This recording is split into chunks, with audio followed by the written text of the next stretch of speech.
Boa noite, 29 de novembro, nossa última capacitação do ano no projeto Suporte Psicológico Covid. A capacitação de hoje é sobre os impactos que a pandemia do Covid-19 tem sobre a nossa imagem corporal.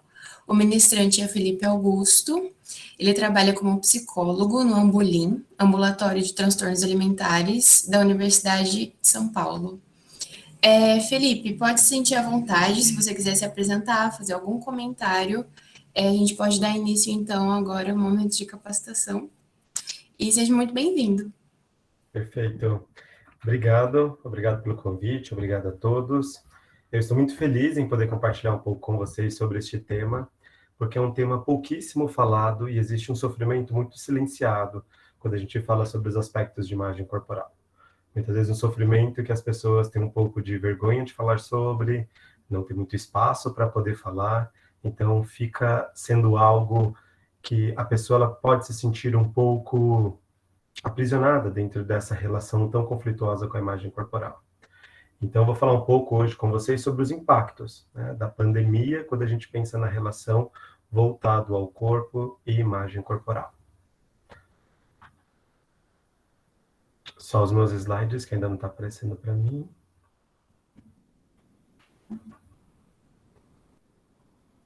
Bom, quando a gente fala sobre a pandemia, algo muito importante da gente ter em mente é o seguinte: nós sabemos que hoje a maior estratégia em termos de eficácia para a redução da contaminação envolve o aspecto de isolamento, né? Então, o isolamento acaba sendo uma das maiores estratégias que a OMS e grande parte dos países adotaram como uma estratégia e uma ferramenta para reduzir a contaminação relacionada ao coronavírus. Quando nós pensamos no isolamento por si só, ele já vai ter alguns impactos, uma vez que nós somos seres sociais, né? Nós somos seres que vivemos em grupos, grande parte do nosso dia compartilhando coisas para grupos e pessoas, então o isolamento ele vai acabar tendo por si só, em termos de saúde mental, algum tipo de impacto. Então deixa eu só organizar aqui. Se você quiser colocar em tela cheia, pode colocar. Aí você só vai passando para mim, tá bom?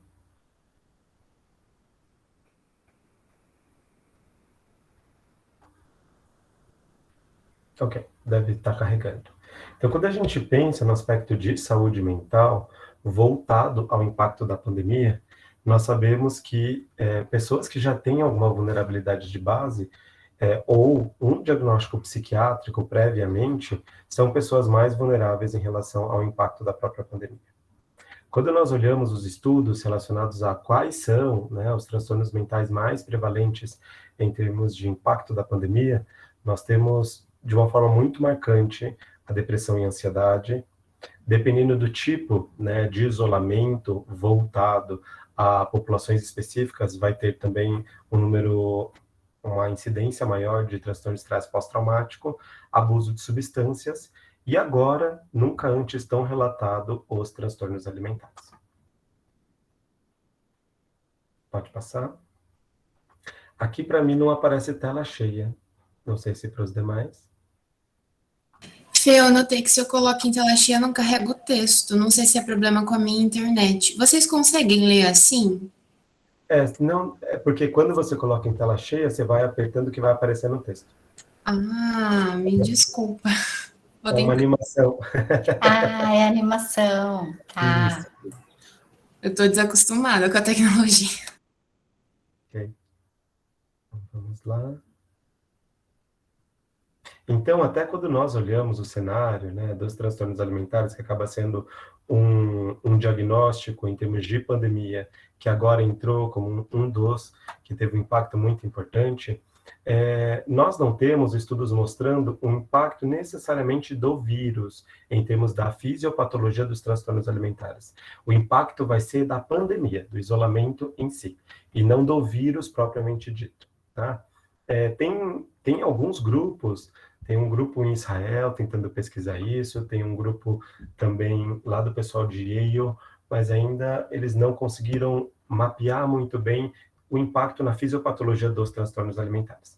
Então, os dados que eu vou trazer para vocês são dados mais voltados ao aspecto do isolamento e da pandemia em si, e não do vírus, porque nós não temos dados sobre o vírus, tá?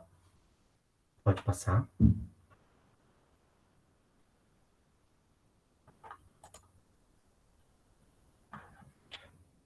Para mim ainda não está em tela cheia. Para todo mundo está em tela cheia? Não tá também. Não. E não tá passando também, Gabi. Agora foi. Mas não tá a tela cheia ainda. Isso. Então, eu vou trazer para vocês, pessoal, diversos fatores que vai nos ajudar a entender o porquê desse impacto, né, quando a gente pensa no aspecto de transtorno alimentar. Quando a gente pensa em transtorno alimentar, vai ter uma série de sintomas e uma série de problemas relacionados ao corpo e alimentação. E dentro desse cluster, nós vamos retirar apenas o aspecto voltado à imagem corporal, que é o nosso foco de hoje, tá? Então, quando nós pensamos na imagem corporal, nós já sabemos que a imagem corporal em si, ela vai envolver um aspecto muito importante do nosso desenvolvimento.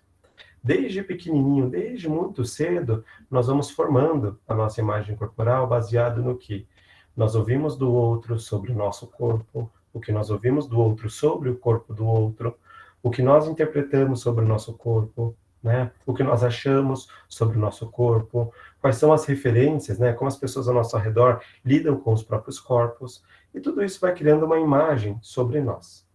Essa imagem, ela pode ser uma imagem que nós tenhamos uma certa satisfação, ou uma imagem que pode beirar algum tipo de insatisfação. Nós já sabemos que, em termos de população geral, as pessoas têm uma insatisfação corporal por si só, pensando na nossa cultura e pensando em padrão estético e ideal de magreza.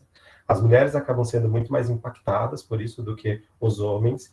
Não significa que, por conta disso, a prevalência dos homens é muito pequena, que não é mais.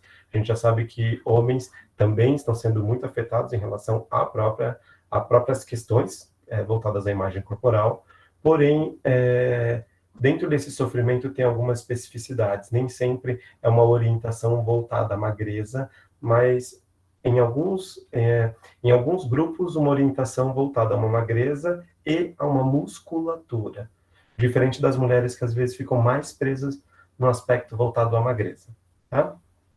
Então, a pandemia, ela trouxe para todos nós um elemento que foi, nós, da nossa própria casa, nós teríamos que trabalhar, e dentro desse aspecto de trabalhar dentro de casa, nós precisamos utilizar as tecnologias. Dentro do aspecto da tecnologia, as videoconferências tiveram ali uma grande explosão. Dentro dessa explosão, a nossa espécie, ela nunca antes foi tão exposta à nossa própria aparência de forma excessiva.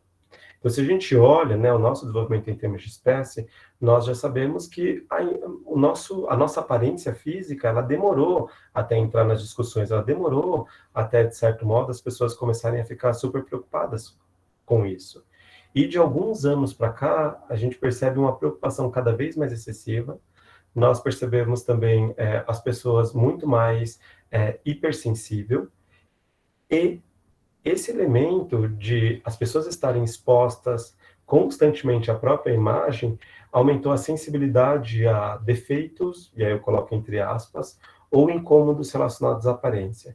Então, de tanto se olhar, nós sabemos que as pessoas podem ficar tendenciosas a ter incômodos e a ter desconfortos com a aparência. Porque nós sabemos que a nossa aparência também ela não é estática, né? Então, dependendo do nosso dia, a nossa aparência ela vai ter algumas flutuações. E vai depender muitas vezes do nosso humor, né? Vai depender muitas vezes de como nós estamos naquele dia. Tanto que, se vocês pensarem, vai ter vezes de vocês acordarem de manhã e se olharem no espelho e falarem, nossa, como eu estou bonita, e você acabou de acordar. Entende? E vai ter dias que você vai se produzir inteira, se arrumar para um certo evento, para um determinado evento, e você vai ficar muito incomodada com a sua aparência. Então, o que isso mostra? Que o humor também vai ter um marcador muito importante na história toda, em termos de como nós nos reconhecemos. Aqui, no aspecto de exposição excessiva à imagem, vai envolver um aumento dos julgamentos relacionados ao rosto, a traços de como deveria ser ou como poderia ser, né? Pode também gerar um aumento relacionado à vergonha. No começo, tinha relato das pessoas não querendo ligar a câmera, tendo muito receio de ligar a câmera por conta da própria aparência, né? Ou um desconforto com a imagem em si. E, com isso, quando a gente pensa nesse aspecto de exposição excessiva relacionado à imagem, as pessoas podem ficar mais tendenciosas a procedimentos estéticos ou até mesmo mais consumindo muito mais produtos relacionados à beleza. Dentro disso, nós temos um estudo muito interessante que ele trouxe alguns dados relacionados ao uso do Zoom, né? Então, o Zoom, assim como o Meeting, entre outras plataformas de videoconferência, eles têm um elemento que é as pessoas estarem ali numa reunião, expostas, vendo outras pessoas e podendo compartilhar o seu trabalho ou se comunicando. Dentro disso, esse estudo ele tentou investigar se estar em videoconferências excessivamente poderia ter um aumento relacionado à insatisfação com a aparência, tá? Principalmente pessoas que ficam com a câmera ligada por períodos muito prolongados. Pode passar. Esse estudo, ele tinha como objetivo olhar esse impacto, né, e avaliar esse impacto. O N foi com 335 adultos australianos, e os resultados mostraram o seguinte. Aqui ao lado eu trouxe a tabela, tá pequenininha, mas eu vou descrever para vocês, tá? Mais de um terço dos participantes que estiveram nesse grupo de pesquisa, eles identificou preocupações relacionadas à aparência durante o vídeo. E eles trazem um termo que seria preocupação dismórfica. E aqui, quando eles trazem esse nome dismórfico, seria uma preocupação que as pessoas que estão ao redor não conseguem perceber na mesma intensidade aquilo que você está percebendo, podendo ser eu vou colocar uma aspa, um defeito imaginário ou real, porém com uma intensidade muito menor do que os outros estão percebendo ali. Só que aquela pessoa, ela percebe aquilo de uma forma um pouco mais exacerbada, tá? Essa preocupação dismórfica, ela foi associada a uma atenção mais autocentrada. Então, pessoas que, ao invés da reunião estarem conectadas com outras pessoas e vendo o rosto das outras pessoas, colocam o seu próprio rosto. E ficam o tempo inteiro na reunião olhando só o seu próprio rosto, tá? Maior envolvimento em comportamentos de manipulação do vídeo, então uso de fundos, ou toda hora mexendo o ângulo da câmera, né? Aumento das preocupações relacionadas à aparência, devido a esse tempo de exposição relacionado às videochamadas. Então, os participantes que ficaram mais de um turno expostos à própria imagem tiveram mais preocupações com a aparência do que pessoas que não estavam mais de um turno expostos à própria imagem. Tá? Pode passar. Além disso, os indivíduos, os sujeitos dessa pesquisa, eles também relataram maior interesse em obterem tratamentos estéticos, como, por exemplo, harmonização facial, botox, entre outros procedimentos que pudessem trazer uma harmonia maior relacionada ao rosto. Pode passar? Então, o que ocorre? Acho que dá até para a gente refletir um pouco, e aí individualmente, quem quiser fazer um comentário pode ficar à vontade. Dentro desse primeiro tópico que eu trouxe, se nós pararmos para avaliar, vocês vão perceber que hoje pode ser que vocês estejam um pouco mais confortáveis com a imagem de vocês do que no começo. Mas no começo, se vocês perceberem, vocês teriam algum nível de desconforto só o fato de ligar a câmera por sessão, né? E vai aparecer no formato de muitas vezes vergonha, muitas vezes medo do que o outro vai achar, e isso pode facilmente cair na aparência, tá? Muitas vezes vai ter estudos que vai dizer que pode cair na aparência por uma dificuldade de nomear determinada emoção, ou de conseguir regular essa emoção, e aí busca, né, ali alguma explicação rápida, e essa explicação pode ser voltada para a própria aparência, tá? E qual que é o problema disso? Que ao tentar regular a emoção através de procedimentos voltados à aparência, nem sempre essa pessoa consegue regular de fato essa emoção. Entendem? Então, esse percurso de ir na direção de melhorar aspectos relacionados à própria aparência como meio de se sentir melhor, nem sempre é um caminho que a gente percebe que ajuda efetivamente na regulação dessas emoções. Pode aumentar o senso de segurança, mas não necessariamente regula essas emoções, tá? Então, até quando a gente pensa nesse primeiro aspecto, ele traz muito forte o elemento voltado ao tempo excessivo de tela, onde as pessoas ficam se olhando excessivamente, ok? Além disso, nós temos um outro impacto voltado à imagem corporal, que seria um fator que ele como posso dizer, ele não é primário em termos de um impacto já direto, ele acaba sendo um elemento que essa pessoa, por estar, né, dentro de casa um tempo muito elevado, e no começo da pandemia, talvez vocês ouviram bastante as pessoas falando que estavam muito entediadas, procurando excessivamente coisas ali para fazer, no primeiro momento vendo todos os filmes da Netflix, depois vendo um monte de lives, depois assistindo um monte de show ao vivo, né, as pessoas começaram a ficar muito, muito, muito entediadas. E o aspecto de tédio, voltado ao comportamento alimentar, ele vai ter uma função muito importante, né? Porque o tédio, ele é uma emoção que ele gera uma urgência relacionada a um prazer imediato. Então, quando nós estamos muito entediados, nós tendemos a querer algo prazeroso, rápido e que esteja à disposição. Dentro desse aspecto, a gente sabe que as pessoas ficam mais inclinadas a irem para vias de prazer. E isso pode envolver um aspecto do comer. Dentro desse elemento do comer, né, as pessoas, quando estão com um maior tempo de tédio, quando não vão diretamente para o comer, começam a apresentar comportamentos de irem excessivamente para a cozinha, abrir e fechar várias vezes a geladeira ou o armário, né? Ou a pessoa ficar ali, muitas vezes na internet, vendo um monte de coisas que poderia comprar, ou viagens que poderia fazer. Tudo isso são vias relacionadas a esse tempo maior de tédio. Qual que é o ponto aqui quando a gente pensa na imagem corporal? O ponto aqui vai ser um elemento onde a pessoa, por estar com tédio e buscando ali um meio de regulação rápida, e quando vai para a comida, isso pode começar a aumentar o julgamento, e esse julgamento pode desembocar no corpo. Da pessoa ela acreditar que porque comeu isso, pode ter alguma variação do corpo, ou porque comeu determinada coisa fora de horário, pode ter algum impacto na forma ou no peso. Então, aqui vai entrar esse elemento de maior tempo de tédio. Também vão ter outros relatos onde, nesse aspecto de maior tempo de tédio, a pessoa também passar o maior tempo no espelho e perder a objetividade relacionada ao uso do espelho. Então, o espelho vai ser um elemento que, não raro, as pessoas elas olham para emitir determinado tipo de julgamento.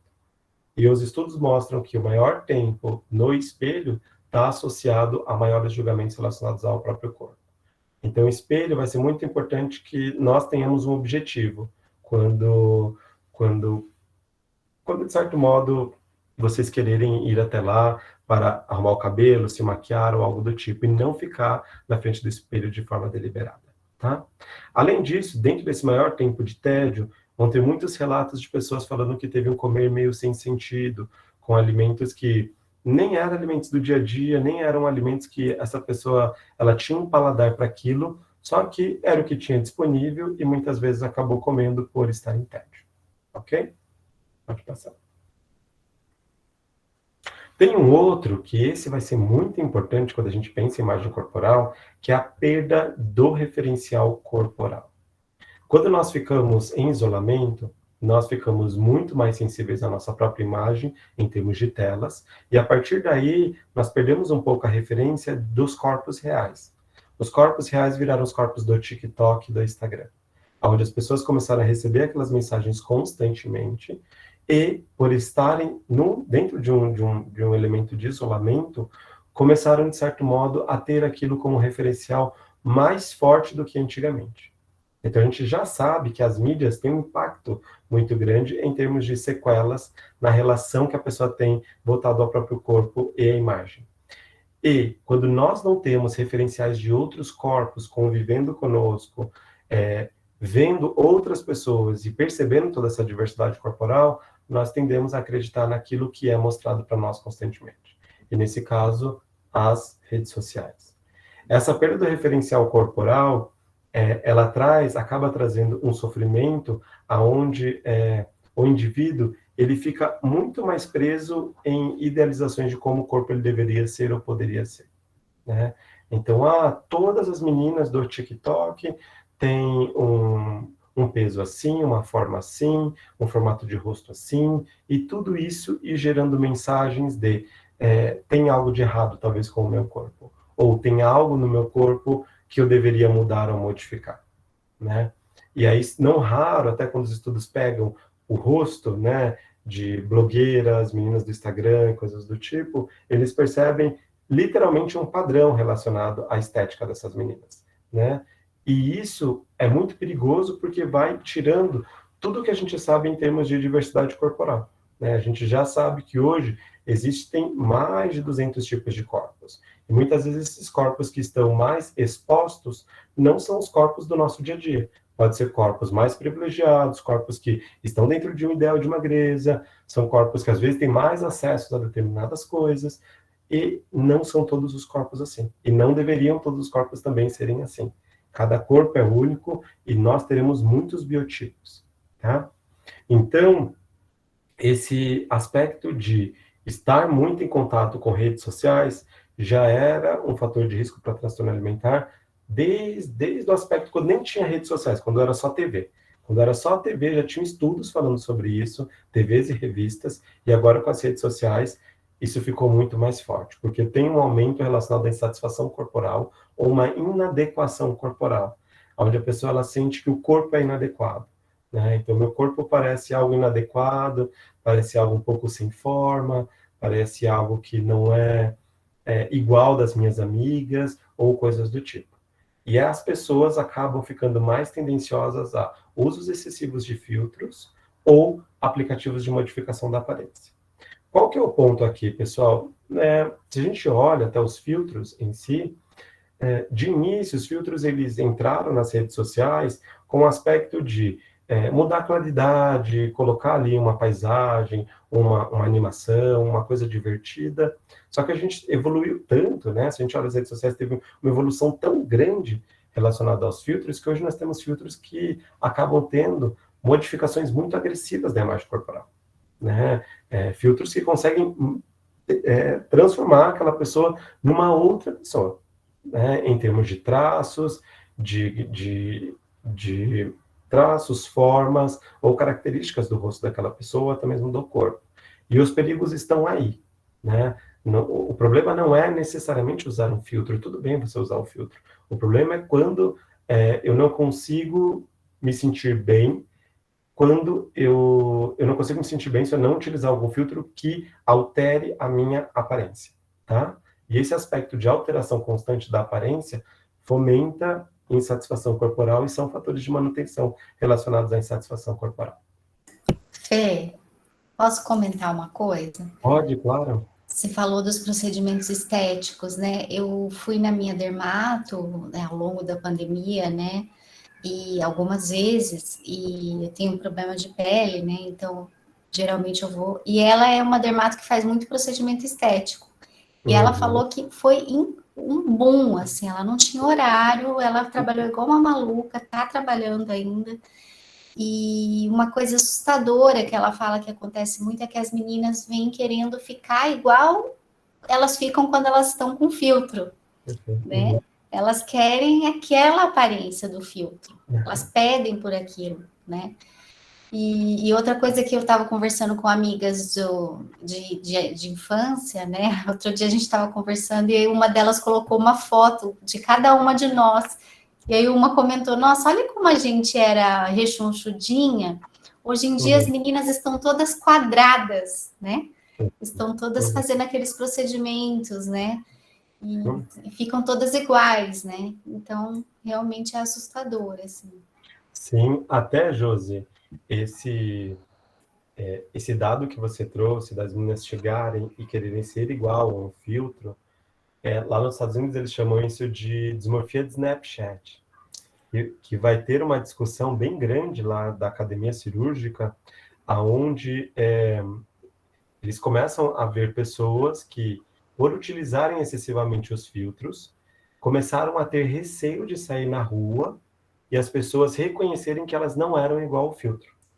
Então, as pessoas começaram a ter evitação de ir em supermercado ou lugares públicos, é, sair para encontros, começaram a ter uma esquiva muito grande e chegando nesses consultórios com uma urgência muito grande desse procedimento. E com medo de ser reconhecido, com medo de algum seguidor ver na rua, e isso pode ser muito prejudicial, né? E quando a gente fala sobre o filtro ele aceita tudo. Quando a gente pensa no aspecto relacionado à cirurgia em si, nem sempre aquilo vai ser possível, né? E se for possível, muitas vezes vai ter um comprometimento em termos de saúde. Que estética e saúde não andam de mãos dadas, né? Muitas vezes a estética ela compromete muito os aspectos de saúde. Então, que bom que você trouxe esse dado, porque acho que aqui fala um pouco sobre, né, dismorfia de Snapchat. Lá fora é algo que eles falam um pouco mais e eles também tomam muito cuidado quando são jovens adultos que acabam tendo essa urgência muito grande de mudança de aparência. Um dado muito relevante, esse muito, muito mesmo. Sobre a dismorfia de Snapchat, eu queria comentar uma coisa também que eu vi uma vez, na entrevista da cantora Anitta. Ela estava falando sobre a cirurgia no nariz dela, e ela falou que ela tinha tirado uma foto com um filtro que afinava o nariz, e ela chegou para a médica e falou, olha, doutora, eu quero que o meu nariz fique assim, desse jeito, você pode fazer para mim? E aí ela falou isso assim na TV, super normalizando, eu achei muito interessante trazer como isso já está no nosso dia a dia, né? Na hora que eu ouvi, nem pareceu um absurdo ela pedir para a médica fazer ela ficar a foto, né? Mas isso parece tão doido, porque, tipo, qual é a referência dela, né? Aquela foto, assim. Eu também vou comentar uma fala que teve no chat, para a gente não perder. A Karen Rancura falou assim, e também é uma confusão entre a relação da saúde e magreza, prejudicada pelas redes sociais e pela pandemia. Me parece que as pessoas estão buscando obsessivamente a prática de exercício intenso e dieta, relacionando a magreza e a saúde. Eu, por exemplo, sou considerada acima do peso, mas os meus exames estão super saudáveis. Perfeito. Sim, porque até se a gente olhar, a estética ela vai entrar com uma propaganda voltada à saúde, né?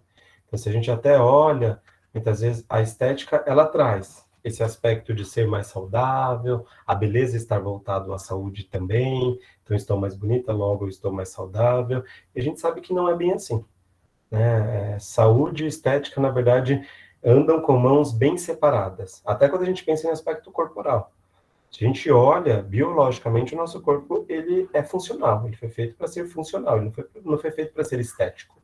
O elemento estético entrou depois, e isso começou a comprometer os aspectos de saúde, quando acaba ocorrendo de uma forma muito excessiva. Então, hoje a gente vê representações de emagrecimento patológico, de meninas cada vez mais magras, lutando muito para se manter dentro daquele peso, e as pessoas olham para aquelas meninas que têm esse emagrecimento patológico com um olhar de saúde. Não, ela está bem, nem parece que ela é tão magra assim, né? E quando nós vemos pessoas em outros pesos, né, em pesos que deveriam ser considerados pesos não altos, são pesos que a gente já olha e talvez tenha um estigma de peso, né? E olha e pensa, talvez essa pessoa pode ter alguma coisa relacionada à saúde.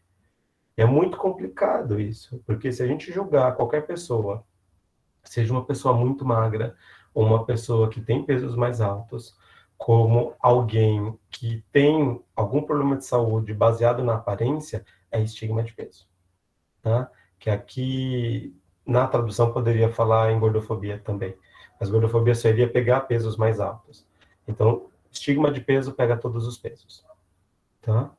Então, a gente vai precisar também ter esse cuidado, porque é vendido emagrecimento patológico como um aspecto de saúde, de ser fitness, né, de você estar cuidando da sua alimentação. Só que se a gente for olhar o preço disso, é muito, muito, muito perigoso.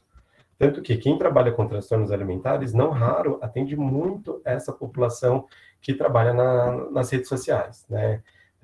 Pessoal que são blogueiras do Instagram, TikTok, pessoas que trabalham na mídia, que tem essa preocupação muito excessiva relacionada ao corpo.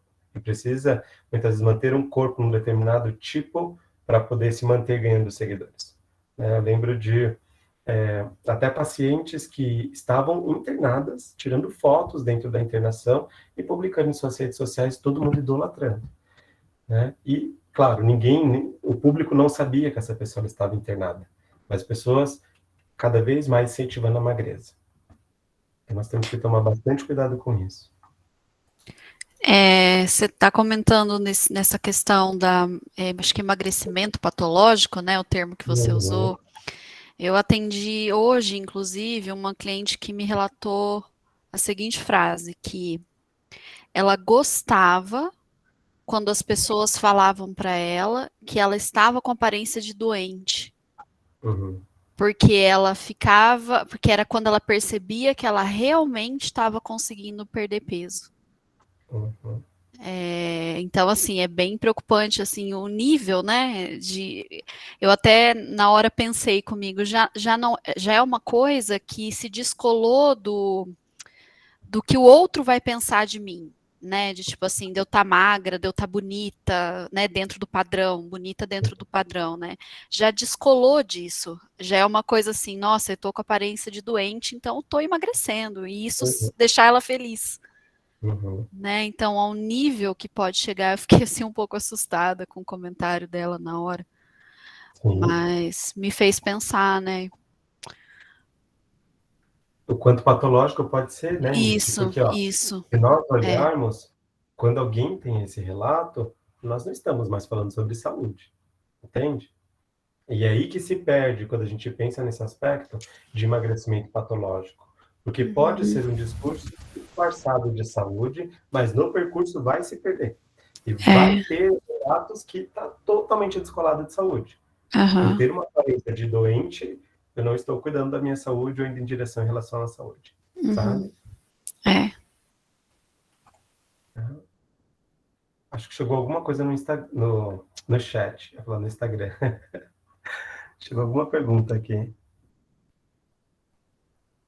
Foi um comentário, ela fala, não sei se vocês, a Karen, de novo, Rancura, não sei se vocês já viram o Instagram da Joana Kakene, eu acho as postagens dela maravilhosas, e ela fala muito sobre a falsa imagem nas redes sociais e prega a normalização de corpos reais. Eu também, durante a pandemia, comecei a seguir uns perfis que problematizam muito isso.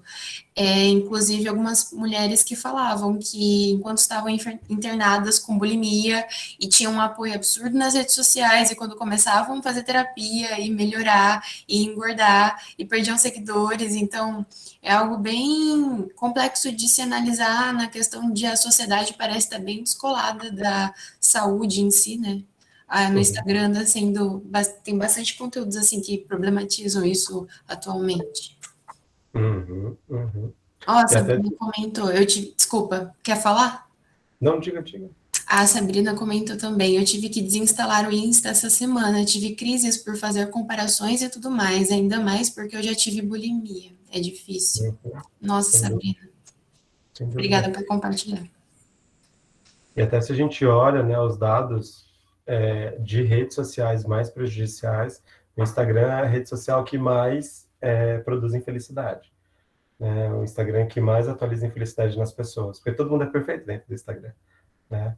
E a gente esquece que uma fotografia é um pedaço, é uma história que a pessoa ela pode contar ali, porque é uma narrativa em termos de fragmento, que pode ser muito bem, né, manipulado, que pode ser muito bem pensado, e a gente acha que é uma foto espontânea que a pessoa tirou ali e ponto. E não, quando a gente vai ver, tem toda uma produção, todo um cenário, todo um pensar, né?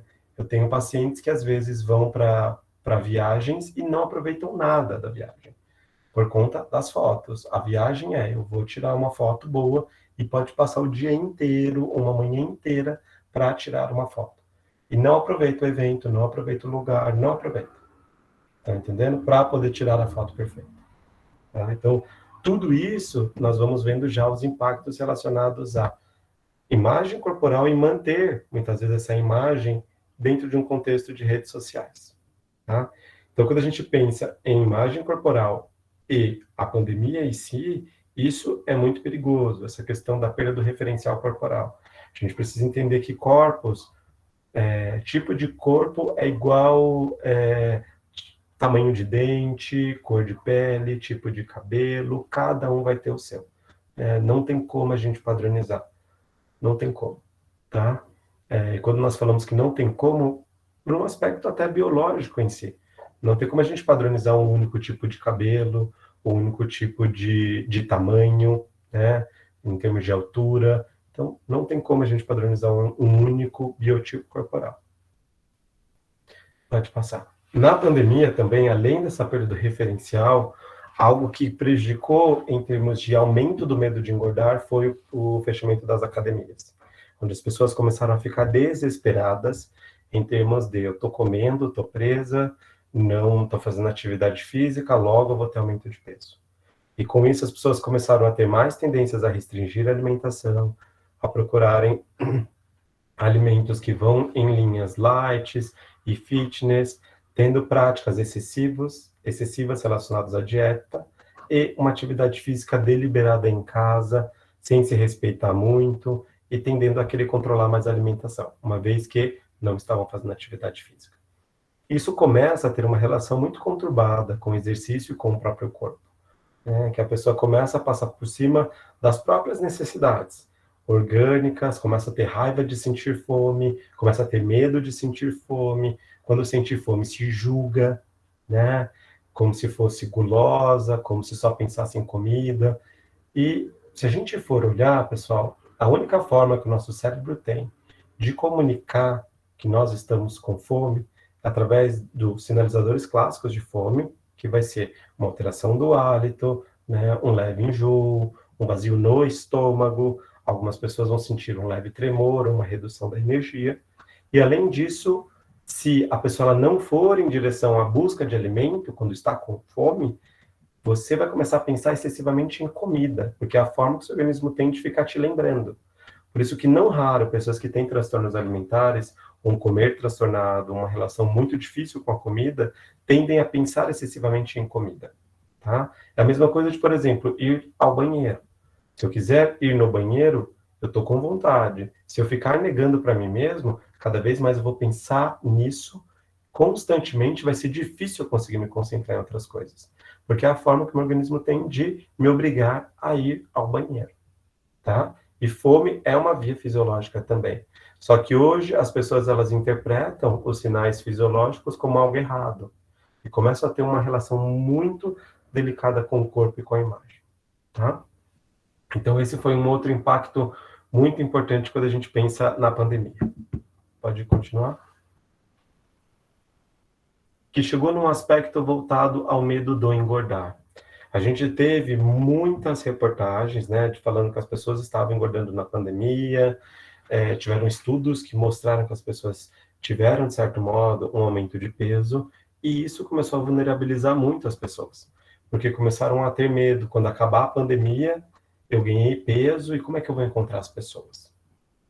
Então, as pessoas começaram a tentar emagrecer, tentar controlar mais o que se come, tentar, de certo modo, passar por privações. E se a gente for pensar, né, já era um período de tanta privação. Né, era um período de privação do sair, privação de momentos, privação psicológica importante, e se sujeitar a mais uma privação relacionado ao medo de engordar. Então, isso é muito delicado, porque é uma equação que caminha para um adoecimento. Né? Se a gente for pensar o quanto que isso faz as pessoas ficarem aprisionadas, com urgência de emagrecimento, famosos falando sobre a questão de ganho de peso, né? E as pessoas começarem a ter uma relação muito mais conturbada com a alimentação, e isso impactando, isso tendo um impacto importante com a imagem corporal. Só para um pouquinho, deixa eu comentar algo com vocês. Algo muito importante que eu quero que vocês tenham em mente é o seguinte: quando a gente pensa em imagem corporal, nós teremos duas vias. Uma que é vivencial, que foi aquilo que eu expliquei em relação a o que falaram sobre o meu corpo, o que eu ouvi sobre o corpo das pessoas, o que eu percebo em relação ao meu corpo, como eu julgo isso, como eu interpreto isso, pode criar ali uma satisfação ou uma insatisfação. Só que a gente tem estudos mais aprofundados numa linha de imagem corporal que traz uma outra via também, que é uma via estreitamente biológica relacionada ao corpo. que nós teremos pessoas que não vão ter um reconhecimento mesmo de onde finaliza o próprio corpo. E quando eu falo isso, a pele, ela é responsável por esse limite, até onde o meu corpo ele vai, até onde o meu ombro vai. E nos estudos de pessoas que têm uma dificuldade de reconhecimento do próprio tamanho e da própria forma, eles trazem algumas explicações. Uma delas é, ao longo do tempo, a pessoa ela construiu um distanciamento tão grande com esse corpo, uma evitação tão grande, que os neurotransmissores, né, os receptores da pele, eles acabam não sendo tão estimulados naquelas áreas que a pessoa ela tem uma aversão maior. E com isso, ele não consegue reconhecer realmente o tamanho daquela parte específica do corpo.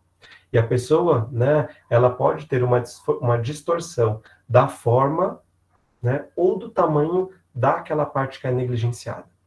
Então, tem estudos que mostram, por exemplo, quando as pessoas elas têm uma aversão maior nos braços ou na barriga, por não tocar muito nessa região, ter uma estimulação menor e o cérebro não conseguir reconhecer aquele pedaço do corpo, tá? E quando a gente pensa nessa dimensão corporal, constantemente o nosso cérebro ele faz um escaneamento do nosso corpo para saber se eu consigo passar, né? Se eu abrir a porta aqui, se eu consigo passar nesse vão, se eu for sentar numa cadeira, se eu consigo sentar naquela cadeira, ao pegar uma roupa e olhar assim, se eu consigo caber dentro daquela roupa. Então, o nosso cérebro ele faz um escaneamento do nosso próprio corpo. E tem estudos mais avançados que vão trazer uma interação desse campo vivencial, que seria esse aspecto de desenvolvimento da imagem corporal, com esse elemento biológico que tem essa explicação através do distanciamento. Que aí, quanto mais eu julgo, eu me distancio daquela parte do meu corpo, eu evito aquela parte do meu corpo, eu dificulto o meu próprio corpo a reconhecer o meu tamanho real. E tende a ter uma imagem corporal sempre muito maior do que realmente é. Que é o que a gente acaba observando bastante em quem tem transtorno alimentar. Só que isso não é exclusivo dos transtornos alimentares. Nós também teremos um outro público de pessoas que desde pequenininho tinham uma dificuldade de reconhecimento do tamanho. E nunca isso foi para alimentação ou atividade física, mas essa pessoa ela não sabe muito bem o tamanho dela. O que isso significa?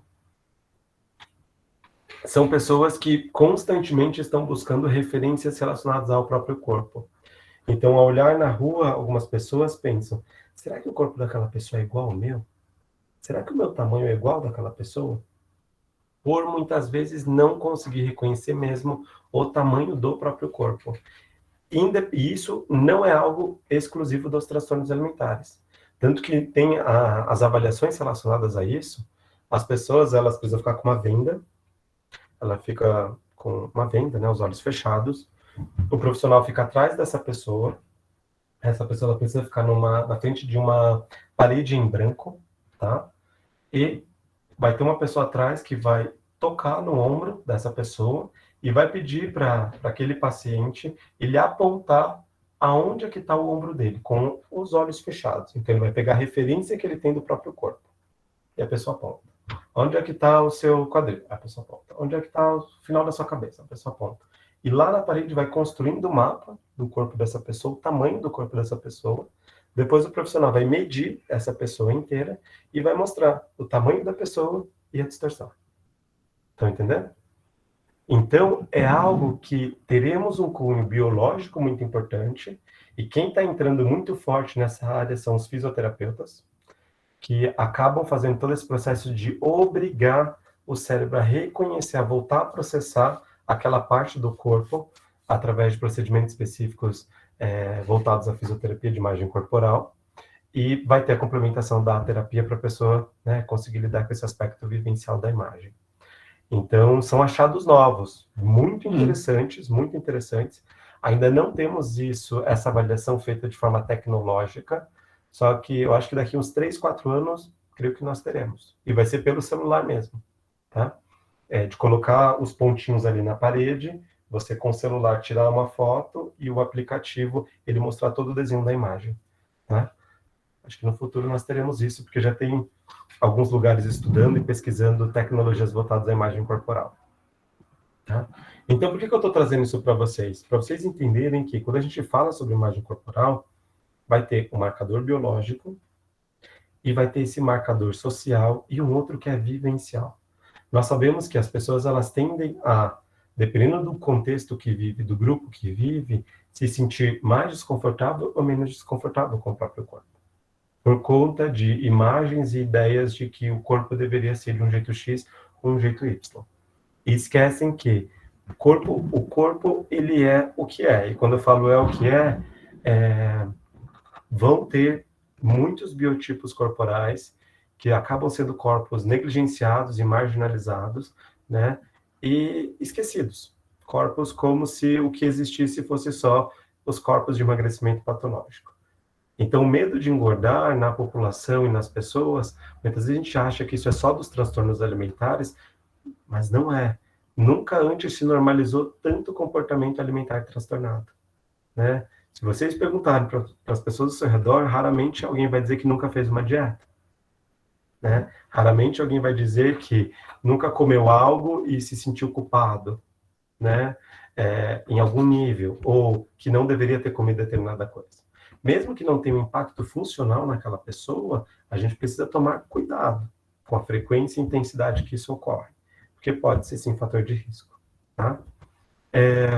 Nós sabemos também que por muito tempo quiseram comprovar se esse aspecto sociocultural ele era o único elemento determinante, né, para uma relação conflituosa com o corpo e até desenvolvimento de transtornos alimentares.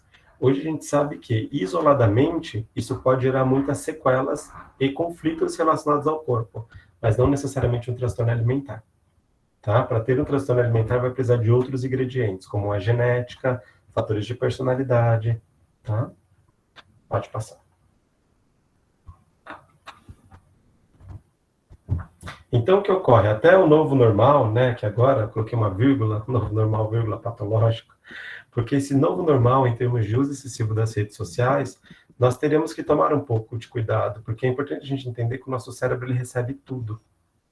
E ele precisa receber tudo, para conseguir, de certo modo, ter essa dimensão de observar o todo. Então, o nosso cérebro ele recebe tudo, e todas as mensagens que chegam. A questão é, quando nós recebemos essas mensagens, o que nós fazemos com elas, né? Então, uma vez que as pessoas elas tendem a ficar mais presas, seguindo outras pessoas que tendem a ter um biotipo X, e eu sinto que o meu corpo é muito inadequado por conta que eu não estou no biotipo X, é importante ter referências de pessoas com corpos similares, né? É importante ter essa representação relacionada a perceber e entender que existem diversos tipos de corpos, tá? E tomar cuidado com ideais relacionados ao meu corpo deveria ser assim ou de algum outro jeito, porque facilmente as pessoas se perdem nisso. Fadiga de telas também é algo que tem sido falado bastante, que a gente vai precisar tomar um pouco de cuidado e entender que nosso cérebro às vezes precisa mesmo ficar sem o uso da tela por um tempo, que nós estamos trocando uma tela por outra. Fico no computador, depois vou para o celular, depois vou para o tablet, depois... Estão entendendo? Então, a gente está constantemente em telas. Uso abusivo de filtros, né, também é algo que a gente vai precisar se questionar um pouco. Né? Muitas vezes as pessoas elas estão em determinados lugares, não se conectam com os lugares e só estão preocupadas com as fotos e como essas fotos elas irão para o ar. Isso pode gerar muita desconexão. Tá? O estereótipo relacionado ao ideal de magreza também é algo que a gente precisa questionar. O perfil de Snapchat que a gente acabou conversando e as maiores preocupações com a aparência. Aí eu quero parar um pouco aqui, antes da gente ir para o próximo slide, em termos do que nós podemos fazer em relação a isso. E eu quero ouvir vocês, se esses dados que eu trouxe de exposição excessiva, relacionada à própria imagem, medo do engordar, tédio, né, a perda relacionado à própria referência corporal ou de como os corpos são, e ficando muito preso a uma referência de TikTok, Instagram, se isso impactou vocês ou os pacientes de vocês, e eu queria ouvir um pouco vocês como foi esse aspecto vivencial do paciente ou de vocês. Nem sei se a gente tem tempo para isso. Talvez um ou outro. Tá? Vou aproveitar, deixa para ler o comentário da Karen também. Ela tinha comentado que é duro para nós também, psicólogos, que racionalmente a gente sabe que é real, que não é saudável, mas isso não impede que a gente também nos tornemos vítimas desses problemas, assim como os nossos clientes. Não controlamos os nossos sentimentos, né? E que ela super se identificou. Acho que está dando para todo mundo fazer uma autoanálise. Sim. É porque nós estamos dentro desta cultura, então nós seremos afetados, né? Nós temos uma cultura que tem um ideal de magreza, né? Uma cultura que é delicado quando a gente pensa em aspectos de diversidade corporal, ou de positividade corporal, ou de neutralidade corporal. Que esses serão um pouco dos caminhos quando a gente pensa numa melhor relação com o próprio corpo, né? Às vezes, as pessoas elas estão esperando ter um corpo X ou um corpo Y que não é conectado com o corpo que tem. E acaba deixando de vivenciar e viver os momentos e esquecem que grande parte dos momentos eles podem ser vividos independente do corpo. Todos os corpos têm o direito de ter um dia feliz, de poder ir na praia, de ter um casamento, de ser amada, de ter um trabalho. Todos os corpos. Entende? Isso não é um privilégio de um corpo X ou um corpo Y. Todos os corpos têm esse direito. E é importante que nós possamos nos conectar um pouco com isso e nos questionar quando nós estivermos indo por essa direção de uma evitação ou de um julgamento excessivo relacionado ao nosso corpo e deixar isso ofuscar momentos que são muito importantes para nós. Momentos que, de fato, são valiosos para nós. Estão entendendo? E ir para a experiência direta. Abraçar o desconforto e ir para a experiência direta. Independente do corpo que eu tenho, eu posso sim. Estão entendendo? Tá? É um desafio.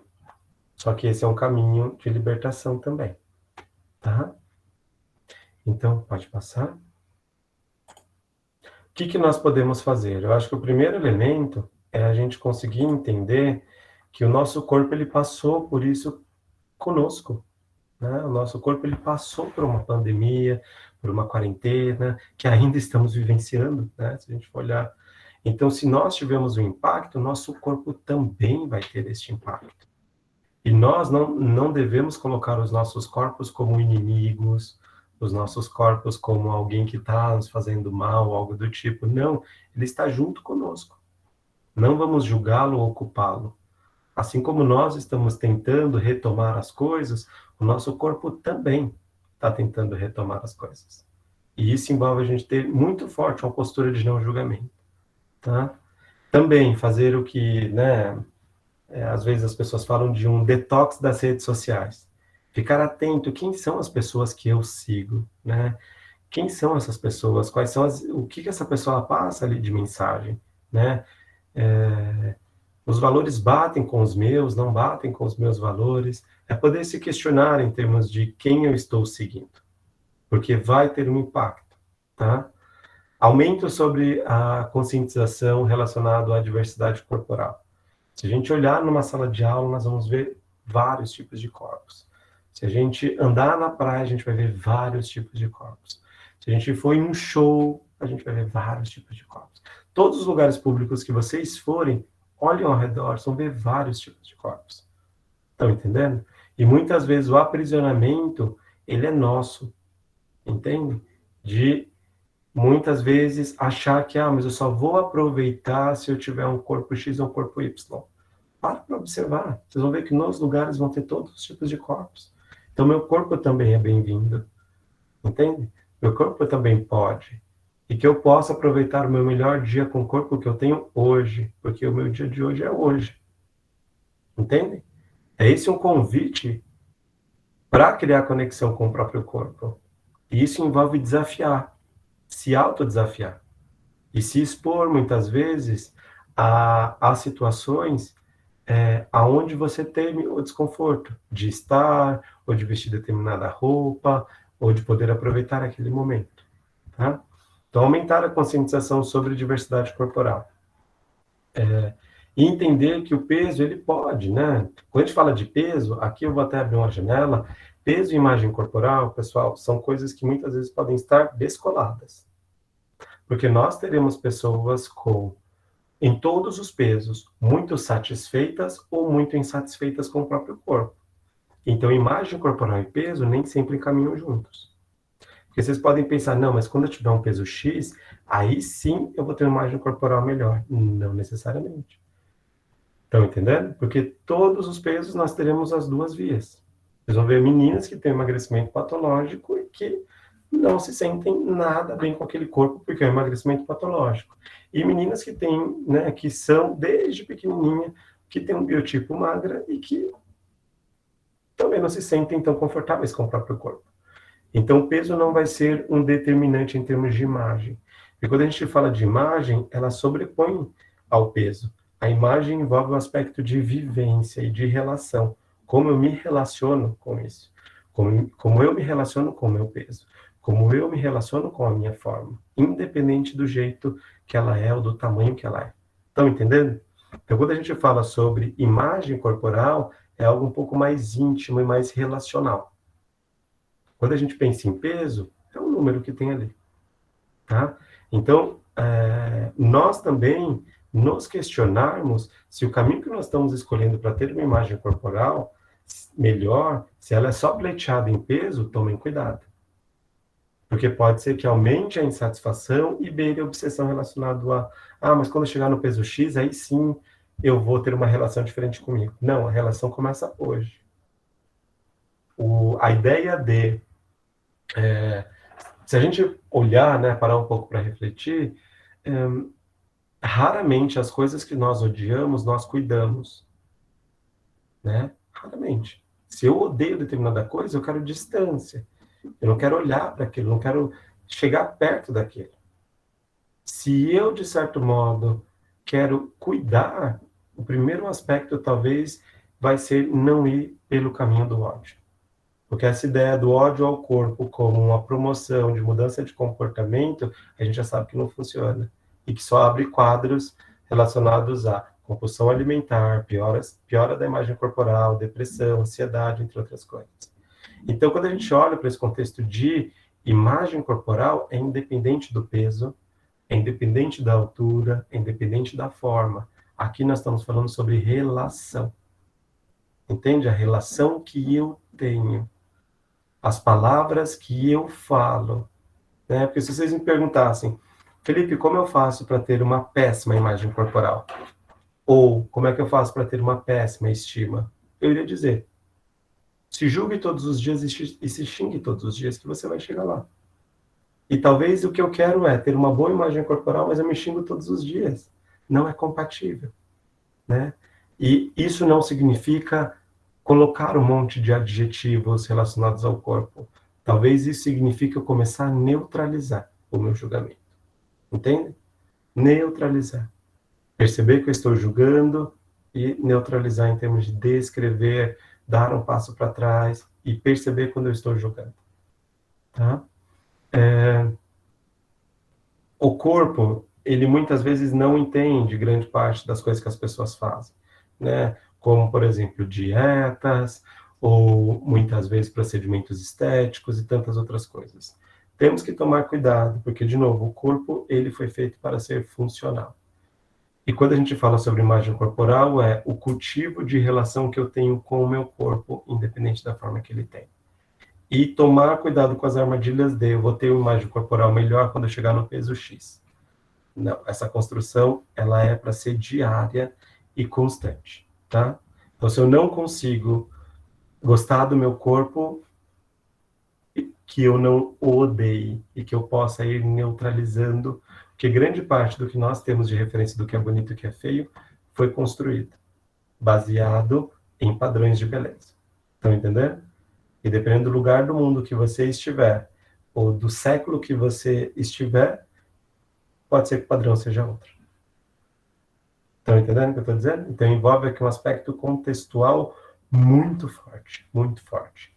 Tanto se a gente pega a história, né, da beleza e dos corpos, a gente sabe que há muito tempo atrás, corpos com pesos mais altos eram corpos muito mais valorizados, né? Que eram mulheres e homens que tinham acesso a alimentos, que tinham um poder aquisitivo maior. E hoje, tudo isso foi mudando, a gente chegou num outro padrão corporal, tá? Ok?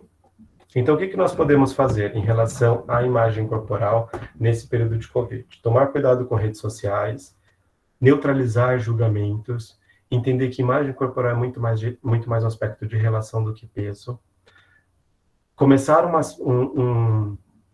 uma conversa interna diferente em relação ao próprio corpo, tomar cuidado que eu falo sobre o meu corpo na frente de pessoas que eu amo, né? Porque eu não sei quem vai ouvir isso e como vai introjetar isso, né? Como vai interpretar isso para si mesmo, principalmente quando a gente fala dos pequenos que estão construindo a própria imagem corporal. Tome muito cuidado ao falar mal do seu próprio corpo na frente de uma criança, porque eles vão olhar para o próprio corpo e vão questionar. E se você é a pessoa que essa criança admira, ela tende muitas vezes a começar ali a pensar sobre o próprio corpo. Estão entendendo?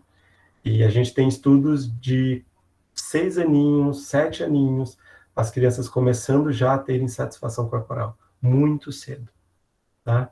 Então, até se a gente pensa, né, no aspecto de prevenção, começa no dia a dia conosco. O que nós falamos sobre o nosso corpo, o corpo do outro, como a gente olha para pessoas que estão fora do padrão, como é que nós, né, incluímos essas pessoas, como é que nós damos dignidade para todas as pessoas poderem se sentir bem dentro dos seus próprios corpos. Então, é um trabalho que é reduzir o criticismo, ter um olhar muito mais gentil, conseguir ter uma conversa interna diferente, e não é hoje que você já vai conseguir, hoje talvez aí trazendo um pouco de falas diferentes, reconhecer julgamento, reduzir a frequência do julgamento, quando julgar, não brigar com o julgamento e perceber que é um julgamento e não dar mais força para isso. O que mantém meu julgamento? É eu ficar indo para o espelho? É eu ficar me xingando? Se eu não consigo mudar o julgamento, pelo menos aspectos que mantêm ele, eu vou tirando aos poucos, tá? Então é um pouco deste caminho que eu quero convidar todos vocês a caminharem e poderem levar os pacientes de vocês também por essa direção. É um caminho muito bonito e muito espinhoso também, tá? É as duas coisas. É que nem uma rosa mesmo. Ela é bonita e tem ali os seus espinhos, tá? E se permitir viver isso. Porque quando a gente pensa, né, no outro, parece que é um pouco mais fácil a gente ter esse olhar gentil. Só que quando é conosco, é quase como se a nossa compaixão não nos incluíssemos, né? E se a nossa compaixão não nos inclui, ela é uma compaixão incompleta, tá? Ela precisa nos incluir também nisso, ok? Pode passar. E aí eu quero saber de demandas específicas, nem sei se eu ainda tenho tempo, mas se vocês tiverem alguma pergunta específica, eu estou aqui para responder, ou até para receber feedbacks.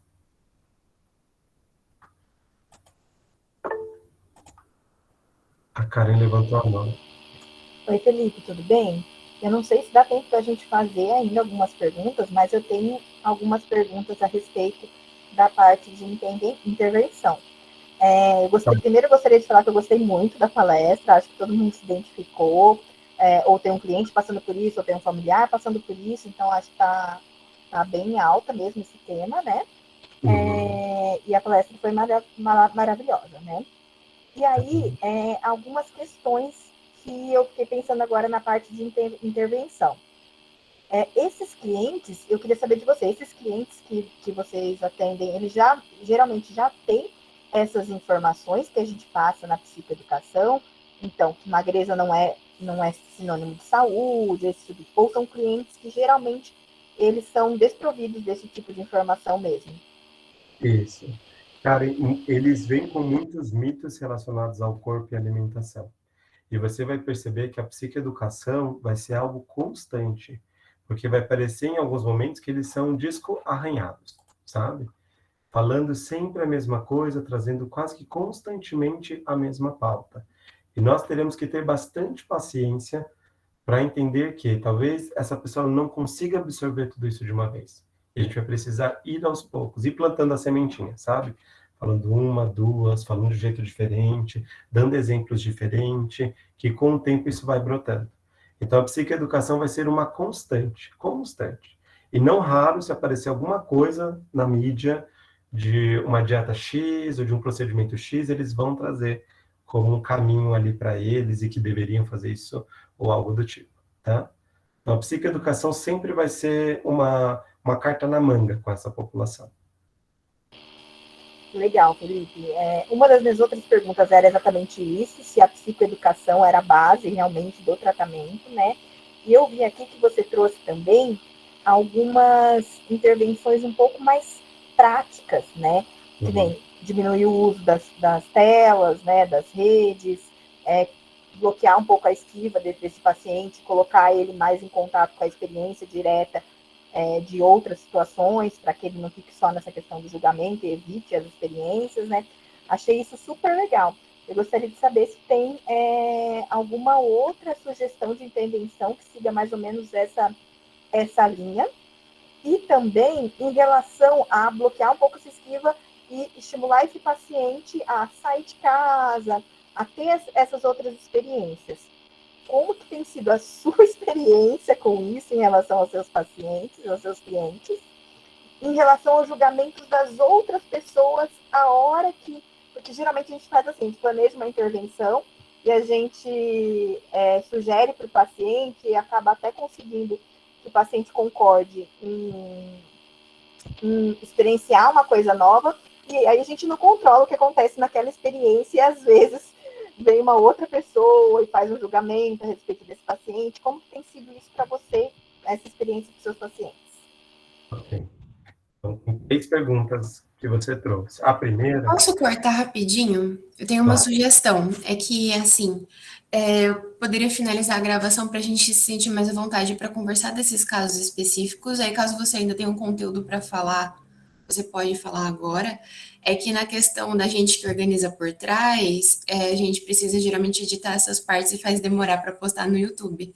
Aí, se não for incômodo para ninguém, a gente pode finalizar agora para poder se sentir à vontade para falar dessas questões mais do sigilo, né, que envolvem talvez algumas complicações, só por causa da burocracia. Imagina, Karen, eu sei que na verdade é isso que mais interessa a gente conversar, né? É mais porque a gente se preocupa com isso na hora de postar. Pode finalizar a gravação, gente? Tudo certo? Pode, claro. Vou finalizar, então.